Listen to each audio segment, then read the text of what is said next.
Our first stopover was the Lake Broadwater Conservation Park near Dalby. Of course, I was up early the next morning to photograph the sun coming up across the lake.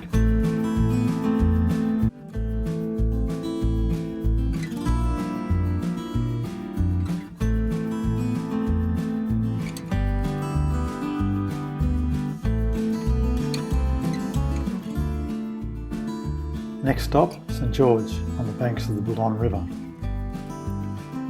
The Jack Taylor Weir and road bridge across the Boulogne River.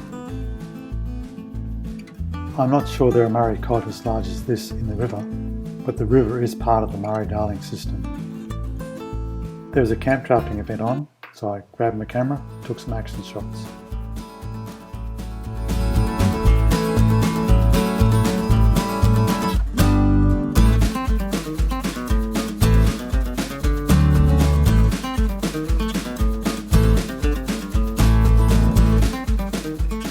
Time for some gravel road as we travelled to Truston National Park, an abandoned, mainly sheep property.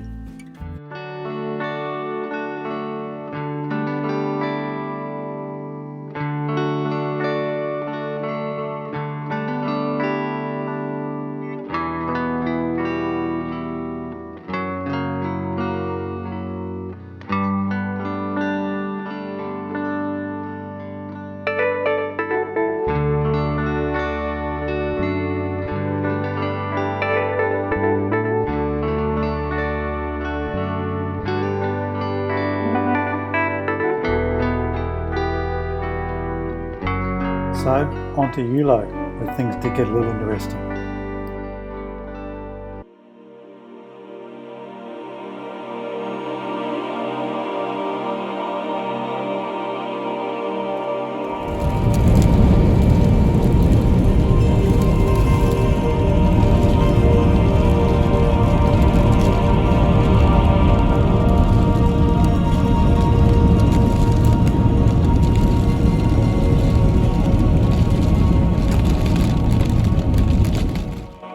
The short story is that we didn't make it into Yulo Billabong, our planned destination for the night.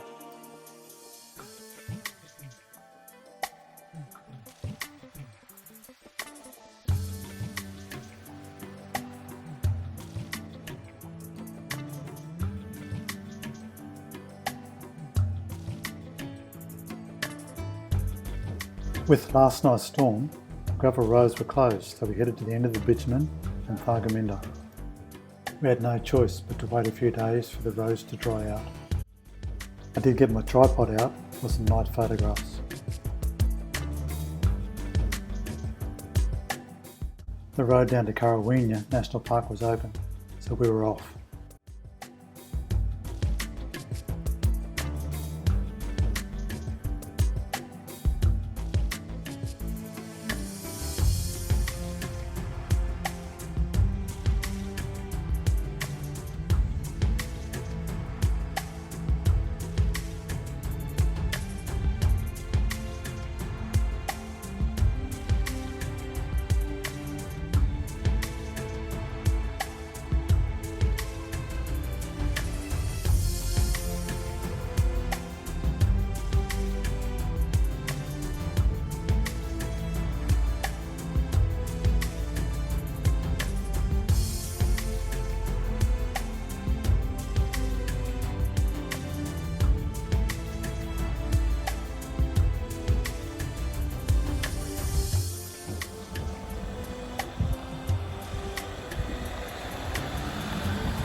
Still within Currawhenia National Park, this is Lake Namulla, a large freshwater lake.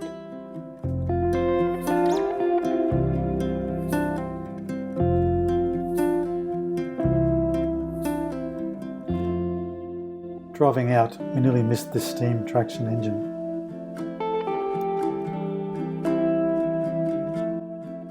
Leaving Carawina, we headed to Hungerford and the historic Royal Mail Hotel, where we enjoyed a nice steak sandwich for lunch. There was no sneaking to New South Wales, however. With the fine weather, the Dowling track was open and we headed to Kilcara station.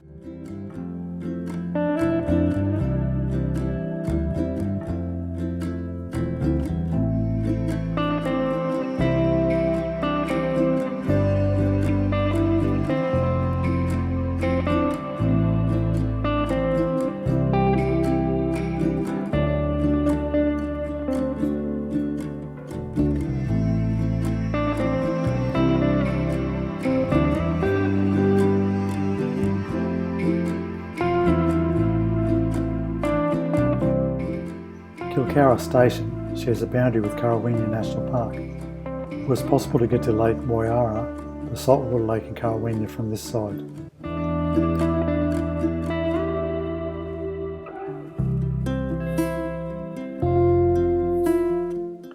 Leaving Kilcara, we travelled back through Thargo and on to Nokundra.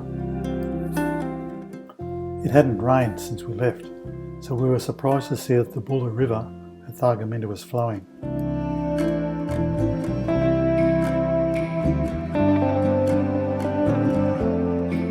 With the storm last night, the roads are still closed, so no going into Cameron's Corner from the Queensland side.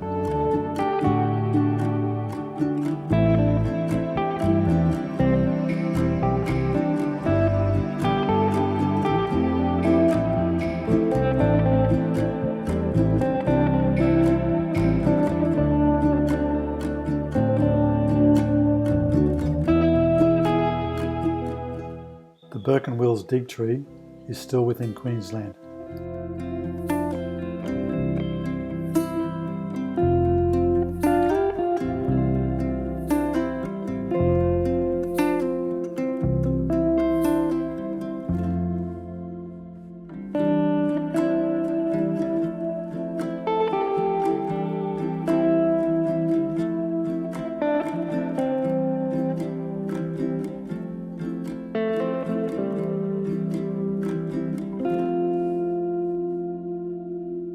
We crossed into South Australia and headed for Cordillo Downs with its stone shearing shed.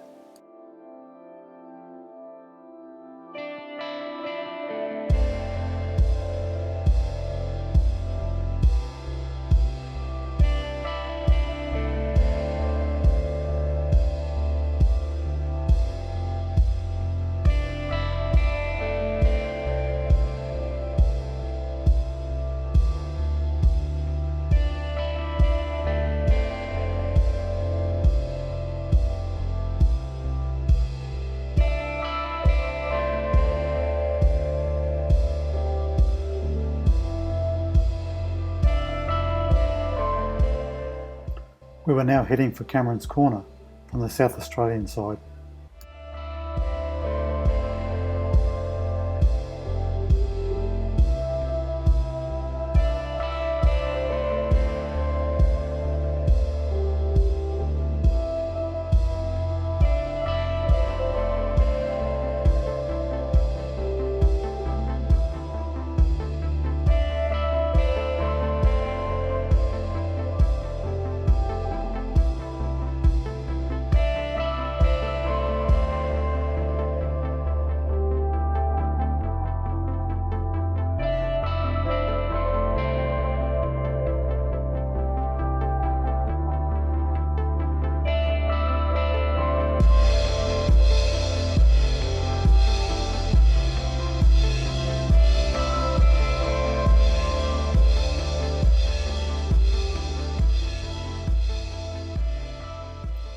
While it's not the same as crossing the Simpson, it was good to travel east-west across the dunes heading into Cameron's Corner.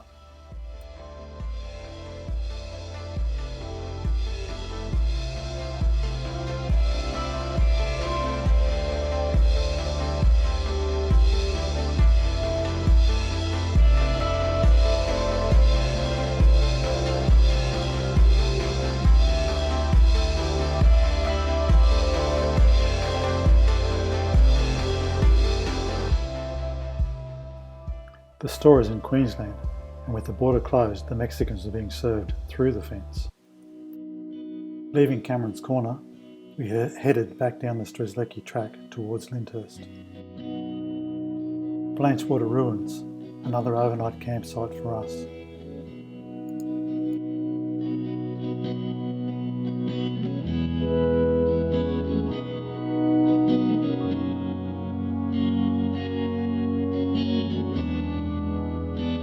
Wilcowie Well. I was hoping to find one of these original wells along the track.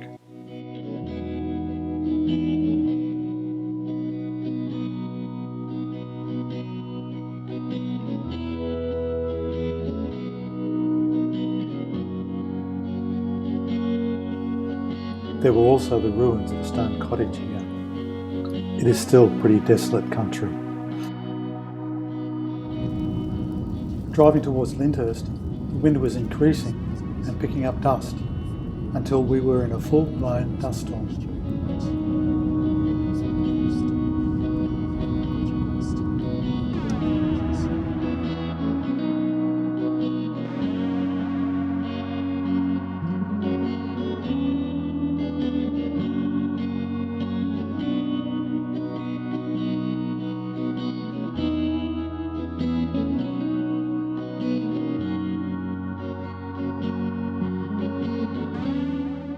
It was overcast, and there had been one or two spots of rain overnight. The Birdsville Track was open, and we left Maree.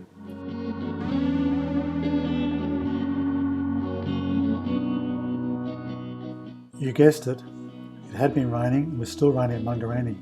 The road is super slippery.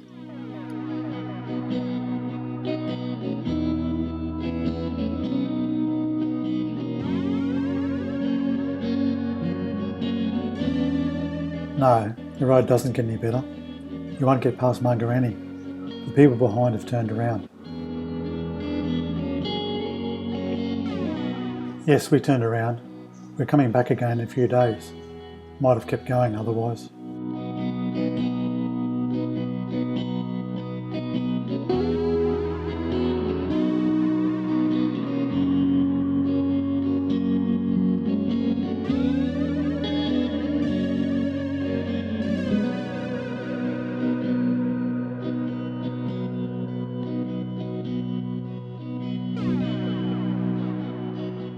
Rumour has it that all the trucks in the front of the pub once belonged to the legendary Tom Cruise.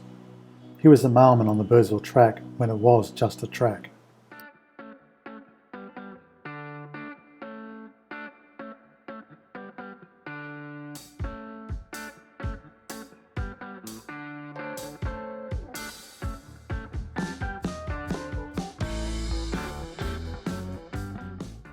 Even though it hadn't rained for a few days, the Derwent River was just starting to flow.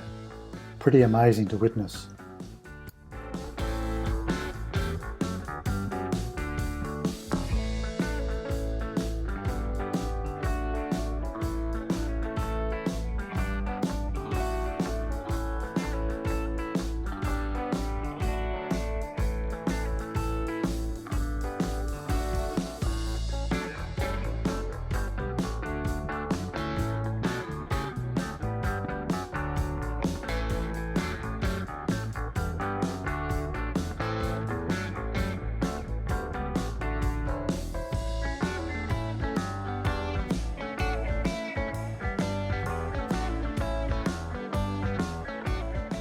The track to Birdsville was open to four-wheel drives.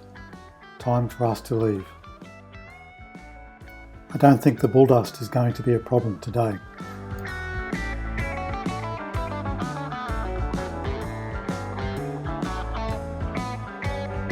This sure looks like a meteor crater to me.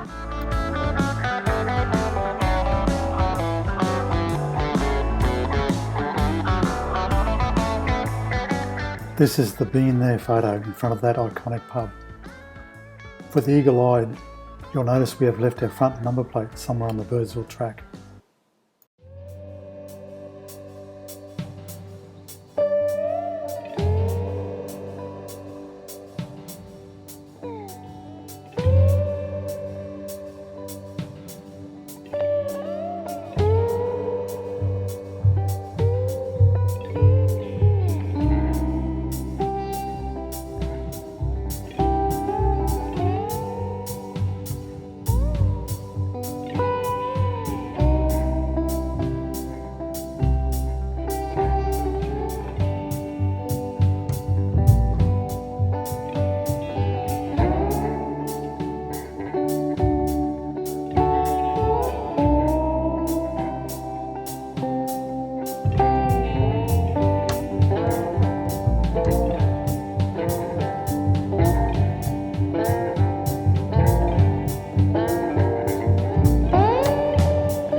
another old grazing station that is now owned by National Parks. It covers a wide range of landscapes, from red desert sand dunes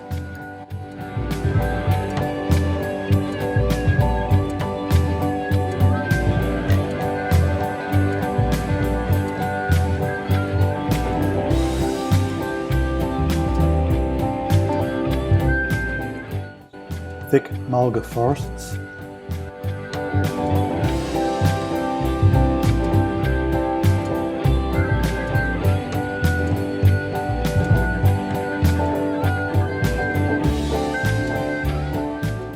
desolate clay pans, Mitchell grass flats,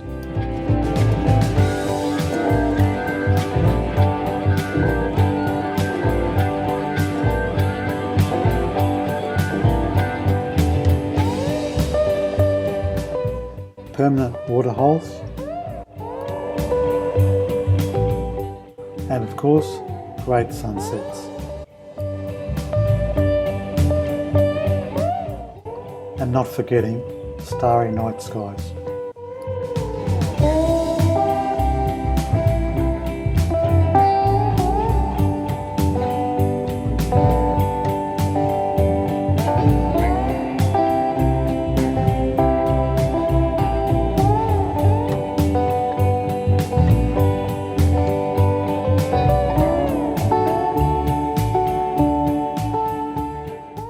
Count-out pens at the Blackall wood scour and shearing shed, all refurbished with local gidgee. The first bath in the wool scouring train.